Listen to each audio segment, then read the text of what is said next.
Assalamualaikum warahmatullahi wabarakatuh. Saya Gladys Angelita, NIM 210211106, ingin membawakan cerita Nabi Nuh. Nabi Nuh adalah nabi ketiga sesudah Adam dan Idris. Beliau merupakan keturunan ke-9 dari Nabi Adam. Ayahnya adalah Lamak bin Mutawashilah bin Idris. Nabi Nuh menerima wahyu kenabian dari Allah dalam masa fatrah, masa kekosongan di antara dua nabi, di mana biasanya manusia secara berangsur-angsur melupakan ajaran agama yang dibawa oleh nabi. Kaum Nabi Nuh tidak luput dari proses tersebut, sehingga ketika Nabi Nuh datang di tengah-tengah mereka sedang menyembah berhala, yaitu patung-patung yang dibuat oleh tangan-tangan mereka sendiri, disembahnya sebagai Tuhan yang dapat membawa kebaikan dan manfaat serta menolak segala kesengsaraan dan kemalangan. Berhala-berhala yang dipertuhankan menurut kepercayaan mereka mempunyai kekuatan ghaib. Berhala-berhala tersebut diberinya nama-nama yang silih berganti menurut kehendak dan selera kebodohan mereka. Nabi Nuh berdakwah kepada kaumnya yang sudah jauh tersesat oleh iblis itu, mengajak mereka meninggalkan kesyirikan, meninggalkan penyembahan berhala dan kembali kepada tauhid. Akan tetapi Nabi Nuh telah berusaha sekuat tenaga berdakwah kepada kaumnya dengan segala kebijaksanaan, kecakapan dan kesabaran dalam setiap kesempatan, siang maupun malam, dengan cara berbisik-bisik atau secara terang-terangan dan terbuka.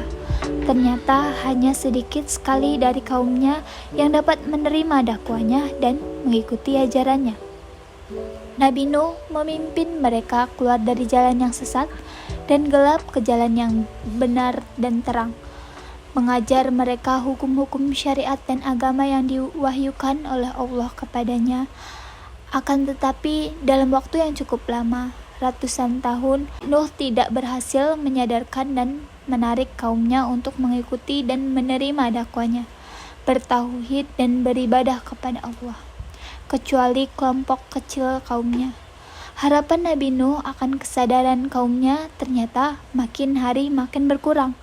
Pada saat itu Allah menyuruh Nabi Nuh untuk tidak perlu lagi menghiraukan dan mempersoalkan kaumnya, karena mereka itu akan menerima hukuman Allah dengan mati tenggelam.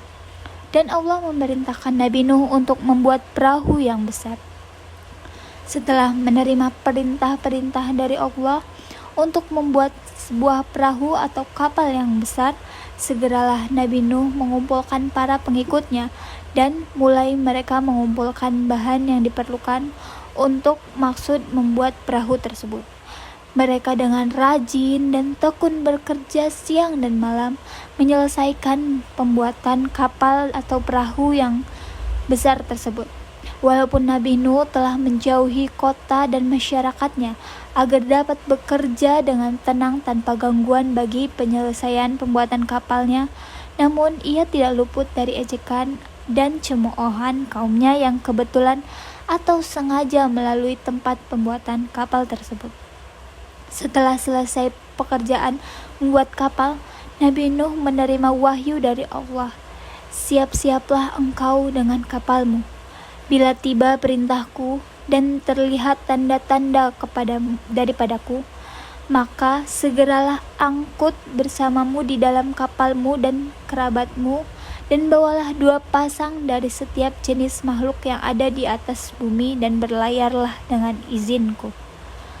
Kemudian tercurahlah dari langit dan memancur dari bumi air yang deras dan dahsyat, dan dalam waktu yang cepat telah terjadi banjir besar yang melanda seluruh kota dan desa, menenggelami daratan yang rendah maupun yang tinggi sampai mencapai puncak bukit-bukit, sehingga tiada tempat berlindung dari air bah yang dahsyat itu, kecuali kapal Nabi Nuh yang telah terisi penuh dengan para orang mukmin dan pasangan makhluk yang diselamatkan oleh Nabi Nuh atas perintah Allah.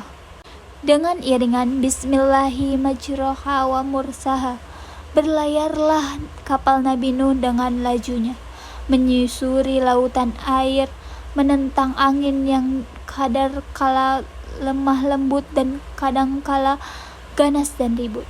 Tatkala Nabi Nuh berada di atas geladak kapal memperhatikan cuaca dan melihat-lihat orang-orang kafir dari kaumnya sedang bergelimpangan di atas permukaan air, tiba-tiba terlihatlah olehnya tubuh putra sulungnya yang bernama Kan'an.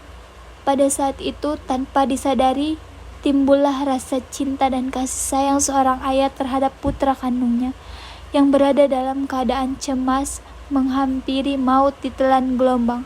Nabi Nuh secara spontan terdorong oleh suara hati kecilnya berteriak dengan sekuat tenaga memanggil putranya, Kan'an, yang sudah tersesat dan telah terkena racun rayuan setan dan hasutan kaumnya yang sombong. Dan keras kepala itu menolak dengan keras ajakan dan panggilan ayahnya. Akhirnya Kan'an disambar gelombang yang ganas dan lenyaplah ia dari pandangan mata ayahnya. Tergelincirlah ke bawah lautan air mengikuti kawan-kawannya dan pembesar-pembesar kaumnya yang durhaka itu.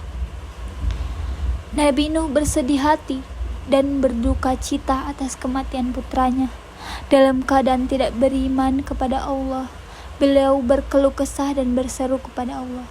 Kepadanya Allah berfirman, Wahai Nuh, sesungguhnya dia putramu, itu tidaklah termasuk keluargamu, karena ia telah menyimpang dari ajaranmu, melanggar perintahmu, menolak dakwahmu, dan mengikuti jejak orang-orang yang kafir daripada kaummu. Coretlah nama dari daftar keluargamu. Hanya mereka yang telah menerima dakwahmu, mengikuti jalanmu, dan beriman kepadaku dapat engkau masukkan ke dalam golongan barisan keluargamu yang telah aku janjikan perlindungannya dan terjamin keselamatan jiwanya. Adapun orang-orang yang mengingkari risalahmu, mendustakan dakwahmu, dan telah mengikuti hawa nafsunya dan tuntutan iblis, pastilah mereka akan binasa menjalani hukuman yang telah aku tentukan. Walau mereka berada di puncak gunung, maka janganlah engkau sesekali menanyakan tentang sesuatu yang engkau belum ketahui. Aku ingatkan, janganlah engkau sampai tergolong ke dalam golongan orang-orang yang bodoh. Nabi Nuh segera sadar setelah menerima teguran dari Allah. Ia sangat menyesali kelalaiannya dan kealpaannya dan menghadap kepada Allah memohon ampun. Setelah air bah itu mencapai puncak keganasannya, habis binasalah kaum Nuh yang kafir dan zalim.